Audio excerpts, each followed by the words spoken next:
What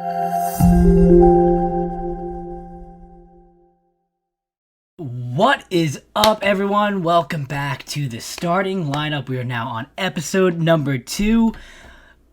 Good morning, good afternoon, good night, whenever you guys are listening to it, whether it's on YouTube, Anchor, Breaker, Overcast, Pocket Cast, Radio Public, or Spotify. We are on all these platforms, soon to be Apple Podcasts. We're still waiting for approval, but we will be on soon. Welcome back, episode 2, the starting lineup. Your host, Binkz, and with my other host over here, DrewskiDoodle.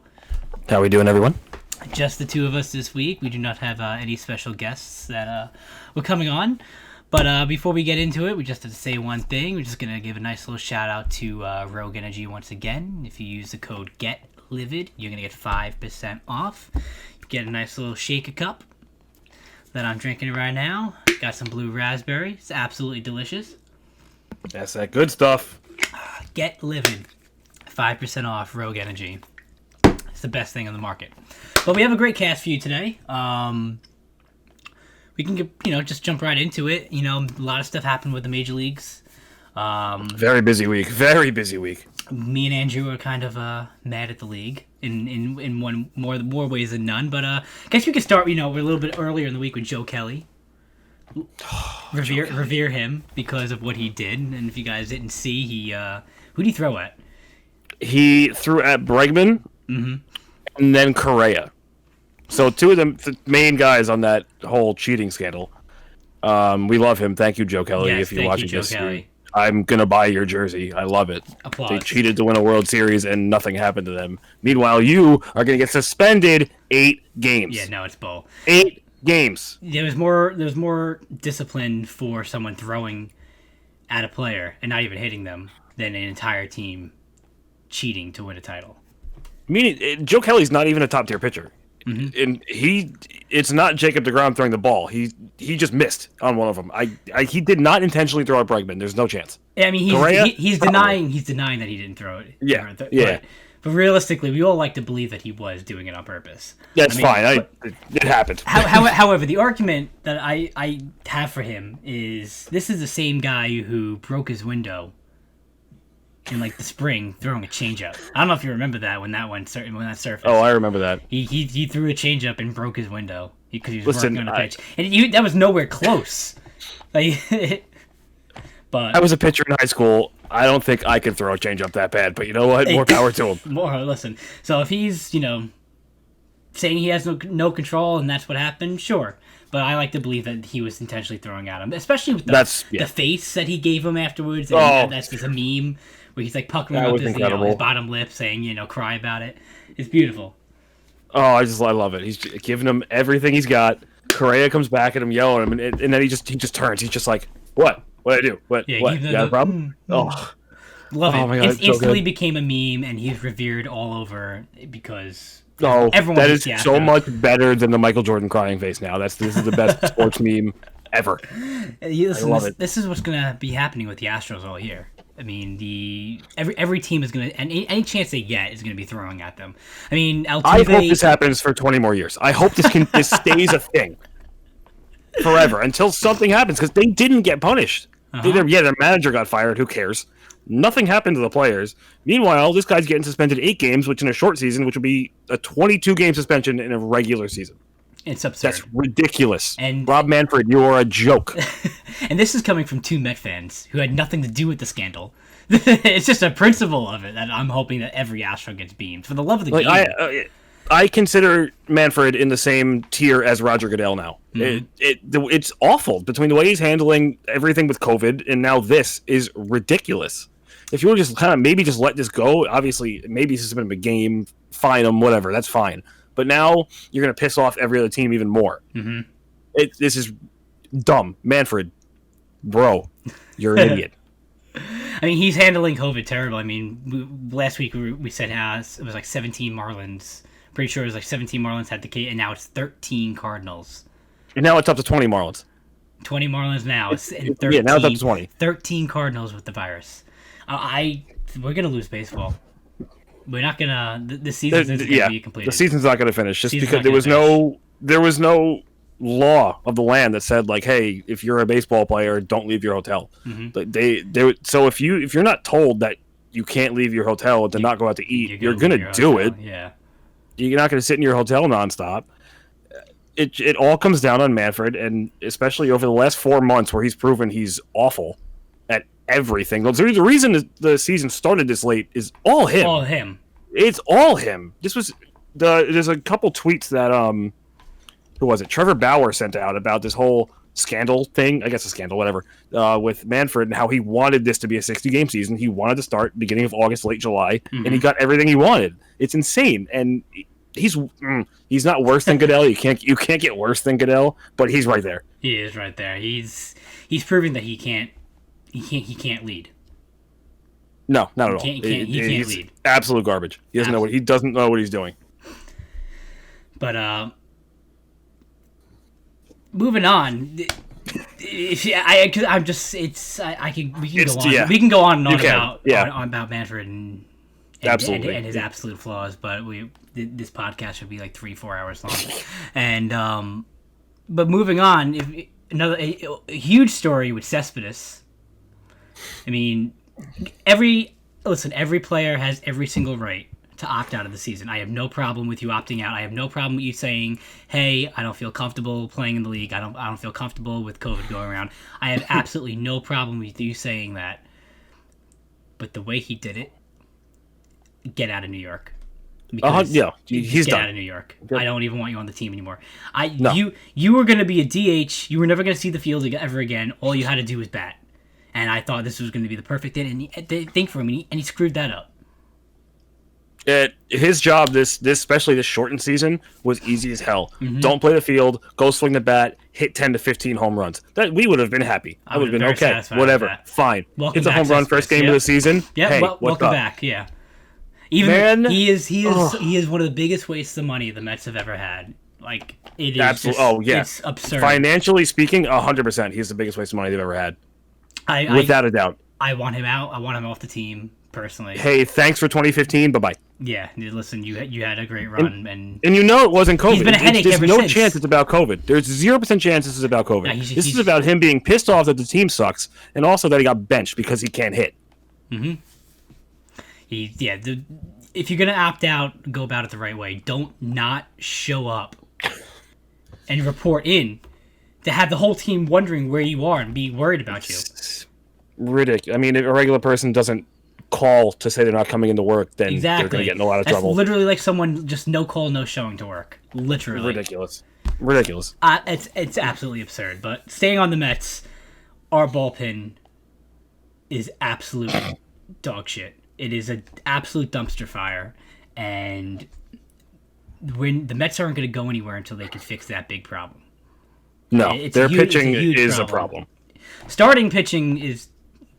It's okay. It's okay. All right. I can live with the starting pitching because next year the Mets will have Syndergaard back, and when you don't have Syndergaard, you don't have Stroman. Your number 2 starter is Steven Matz. Yeah. There's only so much you can ask for. But when you're winning 8-2 and you lose 11-10, you have an 8-2 lead. You have a 10-4 lead, and you lose 11-10. It is you're not going to be a championship team with a bullpen that's going to blow that. And it's not just one game. It has just been consistent since like 2016. For the past 4 years, the Mets bullpen has just imploded on important games. I mean, look at last year, for example. If the Mets didn't blow half the games they blew, it's a division title. I think they won the division. I think that was the stat. We would have been in first place. We won the division if we didn't blow half the games. 100%. And to say that we didn't make the playoffs because we blew that many games when we shouldn't have. On paper, we're a good team. It's just our bullpen is exactly. Absolute dog shit. When you have literally one pitcher in your bullpen that you can trust in Seth Lugo, and the rest is just X factors. I do like Wilson. Wilson's not bad. I'll give it to him. I'll give Wilson. Anyone else other than Lugo and Wilson, I'm like, it's a big problem. When I see Diaz like warming up and I'm looking at the score and I'm like, we're only up by 2. I don't know if that's enough runs. There's a big problem. I don't know if that's enough runs. When you put anybody in your bullpen in, except for one guy, and you're automatically sweating. Mm-hmm. Yeah. Instantly. And then what happens, like when in that game when Lugo has a bad night, which is going to happen every now and again. No pitcher, even Mariano Rivera blew saves. And he's the greatest closer to ever play the game, and you can't tell me. When we're talking about Seth Lugo, so it's going to happen, but then you have no one to back him up. You throw Betances in, he can't hit the strike zone. You throw Diaz in, and he's Edwin Diaz. Listen, Betances made me eat my words from the last podcast. I said, yo, I'm all in on Betances. Let him be the closer. Have Diaz be the setup man, if anything. Because let Diaz blow it in the 8th instead of the 9th, and at least really. But Betances made me eat my words because Betances looked like looked like dog shit too. The whole way it bullpen works is a dumpster fire. If you wear a Mets jersey and you could in any way be considered a closing pitcher, you're gonna suck. Yeah, it's terrible. I mean, Gross. thank God Jacob deGrom finally got his first win of the season. Peace, love, DeGrom. If you give me the over/under on wins for this man this season, I'm taking the under because he probably had the under for the past 3 years. Oh my God! Yeah, absolutely. I said a couple hours ago that he was going to finish the season at 4-0. I'm happy he got his first win though. Yeah, the man deserves it. He's going for a 3-peat. I wish him the best of luck.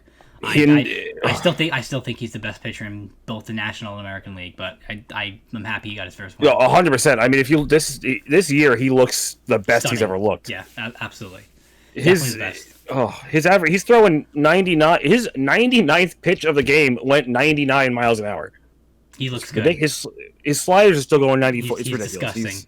Disgusting. The NL's a wrap. NL definitely. But if you go on the other side of the league, the Yankees are on absolute fire, which I expected. I mean, look at their lineup. With that lineup, you can't not be. With that lineup, you can't not expect to win. If you told me right now that the Yankees were going to win 50 games in a 60-game season, I wouldn't look at you and be like, nah, that's not possible. Like, they are... I could easily see the Yankees going 50-10. I mean, you're playing 40 against the AL East, so you have Boston 10 against the Orioles. Those are 10 wins. And Boston's ass this year. Boston's pitching is terrible. Yeah. Tampa Bay is their biggest threat, and even that, they got big and pitch, but their lineup is okay. No, the Yankees dominate the East. I think the Yankees win the World Series. I will say that right now and into the season. I think the Yankees are the best team in baseball, and I think the Yankees win the 2020 World Series. So they'll have 27. They will have 27 and 1/3 of a ring. I think they have a very high chance of winning the AL. I still don't know if I picked them for the World Series. I still really like in a 7-game series. I think I'm still picking the Dodgers. Dodgers are going to win the NL, but yeah, it's going to be interesting. Yankees, Dodgers, which will be a great World Series too. And then there are teams in the American League that in a small series can compete with the Yankees, such as the Cleveland Indians. They're playing really well. Their pitching is nice. Team. Love them. Their pitching is really nice, and they're hitting pretty well. You have 2 of the filthiest pitchers in the American League. Yeah, I think they're Mike Clevenger was always nice. I think they're 6-6 though right now. It's not like they're. And balling out. I think the Yankees are 8-2, because they're 9-2. Yeah, they're just. Judge. Once the Indians lineup starts clicking, Judge is on fire. Judge is turning not human. baseballs into mashed potatoes. Yeah, Listen, I honestly feel bad for him because it's young players like Judge and it's the young players like Alonso who are missing out on a full season where at the end of their career they're going to look back and be like, hey, I could have hit another 30, 40 home runs in my career. But yeah, I do feel bad for these younger players because they are losing. You're not going to get those years back, especially, some pitchers, I don't mean to go back to DeGrom, but DeGrom, he's getting older. He's in his prime. He's in his prime, but he's also getting older, and he's losing he's missing a year for stats, and it sucks, but 100%, and it does suck. But then you have players like Alonso and the rookies from last year who maybe get to skip out on their sophomore slump, so we'll see. Yeah, well, Alonso definitely feels like he's in a sophomore slump. But with Mike Soroka going down for the Braves, that you hate to see changes the entire division. Because now I feel like even though the Mets do suck right now, I feel like the division is more in reach for the Mets with Soroka going down because it's going to hurt the Braves. And I think that it's gonna. They're the NL East is going so to be weird. a very interesting run. Look, all four teams from the NL East are going to make the playoffs with the expanded playoffs. Everyone except the fucking Marlins are going to make the playoffs. You hope. How deep? The Mets can definitely prove you wrong. But I like to be. I want to be optimistic here. You gotta be pretty bad to not make the playoffs this year. So let's hope we don't fall in there. 100%. But yeah, no, it's wide open now with Soroka going down with the torn Achilles. That you hate to see that. It looked like he just rolled his ankle and that happened. You never want you never want to see a player get hurt, even if it's in your especially division. Regardless, it's going to make a team I root for's life a little bit easier in the division. But I still don't want to see. I still don't want to see someone ever get hurt. You know how much I passionately hate Tom Brady. I would never want to see Tom Brady ever actually go down. No, you never want someone to get hurt. I never wish for anyone to actually, him to ever get hurt. I can wish that he has a terrible year, but I'm never going to wish that. Oh my God, kill him and put it like no. You never wish for that, and it sucks that Soroka's such a great pitcher. He's a good young pitcher. He's a good young pitcher, and he's just going to go down like that. And even though it's a shortened season, it's another year out. That even if it's a full season, it's another year out where you're missing out. It sucks. But jumping over to hockey. The Rangers made us eat our words from the last podcast. My words specifically, because I underestimated the Hurricanes. Do I think they're a good team? I guess. Absolutely, sure. absolutely. I mean, they went to the Eastern Conference Finals last year. They have a great defense. I kind of underplayed it on the last podcast that their defense was not as good as it actually is. But I'm a man to say that I was wrong. And when I said the Rangers were going to 3-0 the Hurricanes, I was not expecting the Hurricanes to 3-0 the Rangers. Listen, last week I said the Rangers were going to win the Stanley Cup, so I'm right there with you. But listen, the Rangers' offense to only score 4 goals in 3 games. They had the exact opposite problem that they had in the rest of the season. They couldn't score. I mean, everyone knew that coming into this, it was going to be an X factor because the teams hadn't played in 4 months, and it's going to be totally different. It was a brand new season. It didn't matter how hot we were ending it. Yeah, it's a brand new season. I mean, Carolina played fantastic. Sebastian Aho is. I feel like every time I heard anything from the announcer was always saying that name. That's why I was losing my mind hearing it. But Sebastian Aho was 1 goal away from scoring the same amount of goals the Rangers scored in the series. It's good for him that he's playing well after last offseason where they had to do the offer sheet and all that crap. I like him. He's a good young player. Mm-hmm. But hey, the Rangers can get little Lafreniere. Maybe we'll see what happens. That would be huge. I mean, that would be lovely. It was a rebuilding year for the Rangers, and they exceeded expectations. Oh, absolutely. It isn't really. I mean, you can be upset about their performance. Everyone is, but in the long term, that's fantastic. All their young guys. Fantastic. You got all the young guys some playoff experience, even though it was only 3 games. You still gave them a taste of the playoffs. Experience. And if you would have told me at the beginning of the season that it was a rebuilding year and we were going to make the playoffs and only get eliminated at the round 1, I'd have been totally fine with it. Especially when you stay eliminated, making the playoffs, getting eliminated, and still being able to get the first pick. Exactly, I'm okay with it. Up. You gave me Ranger playoff hockey, and it's something that I needed to see in my life again. I'm missing that void, but we're good position now for the first round pick. It was a good run, and I wish the Hurricanes the best of luck. No hard feelings over there. No, not at all. No, they're a good team. Brady Shea is on that team. They can see what he can do. You said you don't think a Big Four was going to win the Cup. If the Hurricanes play like they were, I mean, they got a shot. They're not a Big Four. I mean, like I said, they went to the finals last year. So that's hockey. That's hockey. Anyone can make the run. Islanders are looking good. I mean, they're up 2-0 as of now when we're recording. They lost today. Did they? Okay, my apologies. Yeah, 2-1. Haven't missed that update. So that's why me and Andrew make a great team. First time in 3 years that the Florida Panthers have won a playoff game, so good for them. The Islanders are going to move on. They're I don't care what anyone says the Islanders are going to win that series. There's no doubt in my mind. I would have bet my life savings that the Islanders were going to win that series. But something we're probably going to see in the headlines, going forward now is the Stanley Cup progresses and even as it ends, what's the deal with Henrik Lundqvist? Is he going to be done? Is he going to be coming back for another year? I mean, I know he wants to retire a Ranger. I mean, I think best case is that he comes back as a backup and just a mentor. Don't completely, put out. If you want to just, be a backup, kind of mentor the young goalies that we, like Georgie. It's an option. Because listen, I like Georgie, but well, and let's be real. Georgie's gone after next season because of the expansion draft. He's gone. We have him for next year. That's it. So I could see, I could see him coming back, them trading Georgiev at the deadline and protecting Shesterkin because the Kraken won't pick Hank, but in a way that's pointless because next year is the last season on his contract. Mm-hmm. I think it's more likely. I mean, it's really in the team's hands if they're going to buy him out or not. I don't think they're going to do that to him. I think maybe you might see a situation where he starts the home opener and then retires. That's like his final game. Mm-hmm. I say that with trying not to start crying. And I will spend all the money in my bank account to go to that game.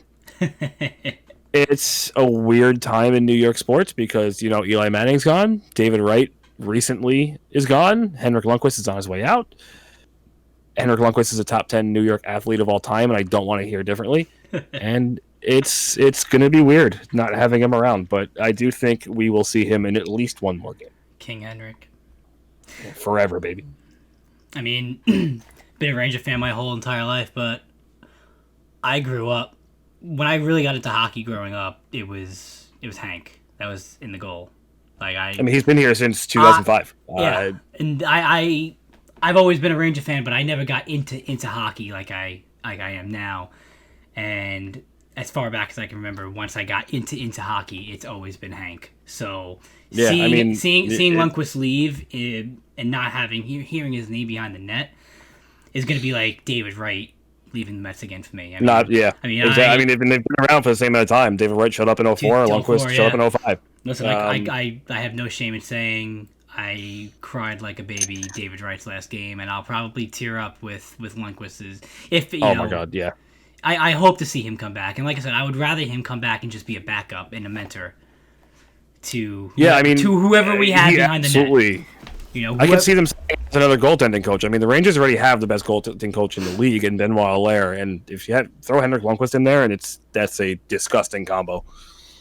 Lundqvist definitely a Hall of Famer. It's a shame he's never going to get. Oh, without a doubt, he's got. It's a shame he'll never have a Stanley Cup. But I know it's the only thing that you think about him staying a whole year is to see where they are. Maybe that's what they do next year. They see where they are in January. If they got a shot, then he'll stay. If not, he'll retire. We'll see. Listen, regardless of the draft, I think the Rangers are a playoff team next year with the young kids, continuing to improve. But yeah, it's going to be sad to see him go. But moving off the Rangers, Kadri. Nazem Kadri. Scoring with a tenth of a second left to win the game. If that's not the most exciting thing you've ever seen. That right there is a microcosm of why hockey is the best sport in the world to watch. There's nothing that beats playoff hockey. It was a tenth of a second. Scrum in front of the net, puck goes in. I mean, they showed it in instant replay. That puck could not have crossed the line any bit later before that was about to hit zero. Mm-hmm. It was... You can't beat stuff like that. Imagine if that was a Game 7. That would have been nuts. That would have been absolutely nuts. I mean, a tenth of a second reminds me. I don't mean to go back to the Rangers, but it reminds me of like the 2014, 2013. Maybe it was the 2013 playoffs. I think it was Brad Richards with 3 seconds left put one in off the post against the Capitals to give the Rangers Game 6, Game 7, one of those. And I mean, 3 seconds left, and I lost my mind. I mean, you have a tenth of a second. It's crazy. Hockey is one of the most exciting. There's nothing better than playoff hockey. Absolutely. There's nothing better. I will take that over football, basketball, baseball every time. Playoff hockey is unbeatable. It's definitely up there, and definitely enjoy it. It's a completely different animal. And we see it there. Nazem Kadri, man. That Colorado Avalanche team, it's a good team. That's going to be fun. Definitely a good team to, a force to be reckoned with. We'll see how it goes. But nothing really new with the NFL, but the XFL, we got a celebrity. Dwayne "The Rock" Johnson purchases the XFL. What do you think's going to happen there, Andrew? What are you expecting for the XFL after it kind of went out as it did? Which was disappointing. Listen, I don't mean to cut you off real quick.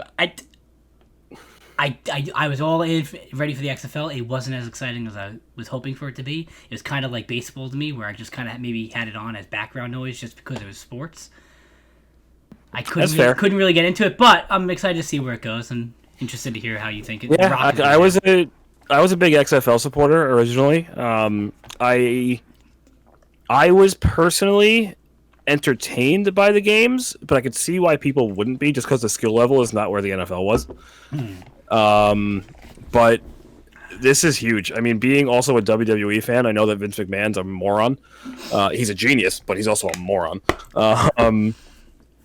This is interesting. I mean, I think the Rock is the Rock. I mean, there's going to be a lot of value now in terms of him being a celebrity. People are going to want to know what's up. Yeah. The man knows sports. He knows. Well, he played football as well. He played football. Yeah, he played football. He was obviously one of the biggest wrestlers of all time, and he's hysterical in movies. I think it's going to do well. I really do. Especially the XFL needs to capitalize on. Again, we're not getting political, but just the political turmoil that surrounds football. They need to capitalize on that, because there's a lot of people just saying that I'm not watching the NFL anymore. No, that's their opportunity. That's people saying that with every sport. I mean, people without getting political at all. I mean, people, MLB does something. Oh, I'm not watching the MLB. The NFL does something. Oh, I'm not watching the NFL. Oh, the NHL is doing this now. Oh, I'm not watching I'm boycotting. Yeah, this. So it just play sports. Please. That's an excellent reason for the XFL to do well. It's something new. They get sports. So I do think they're going to do well. I hope. Do you think The Rock changes anything?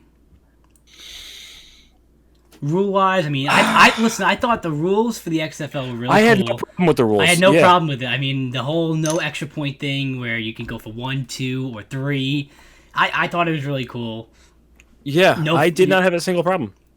If he wants it to continue, I hope everything stays the same. Obviously, I don't think there's going to be any new team names or anything. It's just going to be the same, the same teams. We're still going to have the Guardians and all that, and hopefully all the rules stay the same, and we actually get a full XFL season. I think he just needs to devote all of his time and money into the talent pool. If the skill level goes up to even 70% of what the NFL skill level is, it'll have a following. Easy. That's all you got to do. So, hear me out.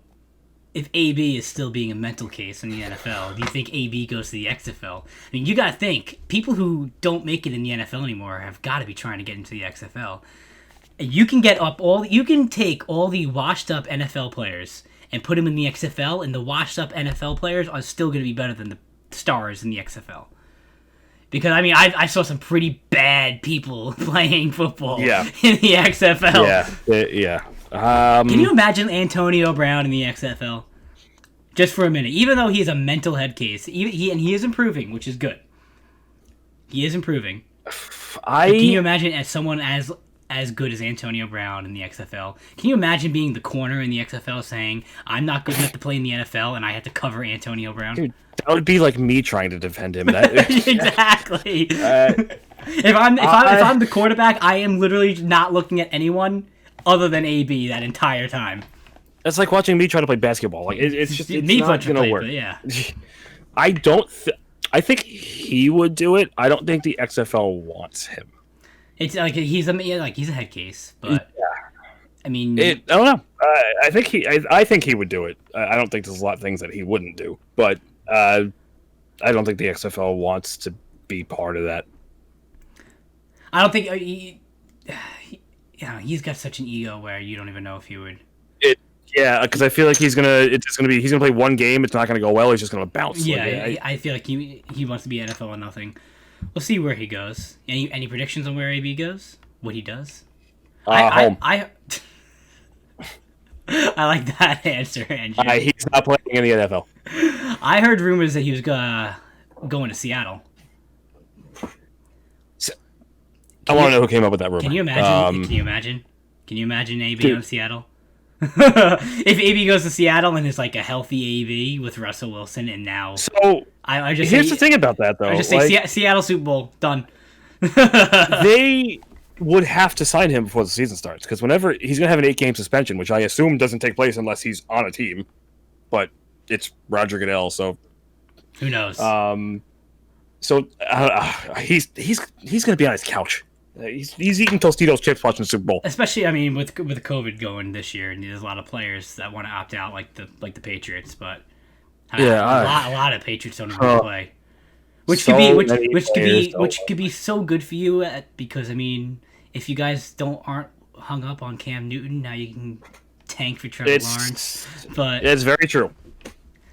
But I kind of want to see what Cam Newton would do with Belichick. So yeah, I do too. Enough Patriots play.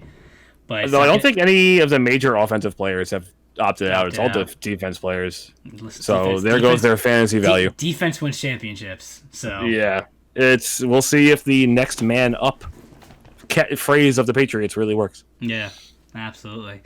But I think that wraps it up. I think that's. It was a very busy week in sports. Very exciting week. We apologize for uploading technically 2 days later. This should have been up Wednesday, and this is going to be up. No, it's going to be a day later. One day. It should have been up. Yeah, Wednesday. It's going to be up on Thursday. We are recording now Wednesday. We did have some technical difficulties. We had a nice little tropical storm hit the east coast of the United States, and some of us were without power and could not record or edit or do anything for the starting lineup. So it's part of another reason why we don't have a guest this week, but. We're gonna wrap that up. We hope you guys enjoyed. If you guys are watching on YouTube, please hit that subscribe button and turn on notifications so you know when we're uploading a new video. Or if you are listening on Anchor, Breaker, Overcast, Pocket Casts, Radio Public, or Spotify, be sure to leave a 5-star review. Any 5-star review that we see, we will give a shout out on the following episode. So, stay tuned. Hopefully by next week we'll be approved for Apple Podcasts. I'm really excited to get into that. So we're still pending on review for that. But other than that, thank you guys for listening. Thank you guys for watching. This is the starting lineup, episode number 2, and we will see you guys next week. Stay well, everybody. Stay well. Peace out.